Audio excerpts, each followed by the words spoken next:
আসসালামু আলাইকুম, সবাই কেমন আছেন? আশা করি ভালো আছেন। এই যে বেগুন ভেজে নিয়েছে, তো ডিম ভাজাও শেষ।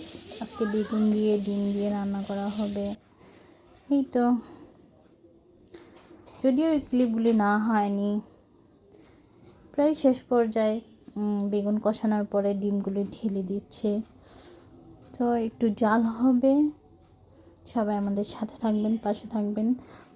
নিত্য নতুন ভিডিও দেখার জন্য সাবস্ক্রাইব করবেন। তো এখন দিয়ে দিচ্ছে ধনিয়া গুঁড়া, জিরা গুঁড়া,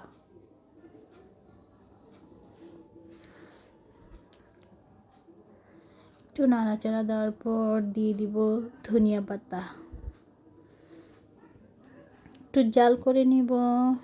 এর মধ্যে আমাদের ধনিয়াটা একটু ছড়িয়ে দিব। তো আমাদের ডিম দিয়ে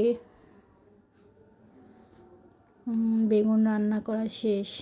সবাই ভালো থাকবেন, আশা করি আমাদের সাথে থাকবেন। সবাইকে জানাই টাটা, আল্লাহ হাফেজ, বাই বাই।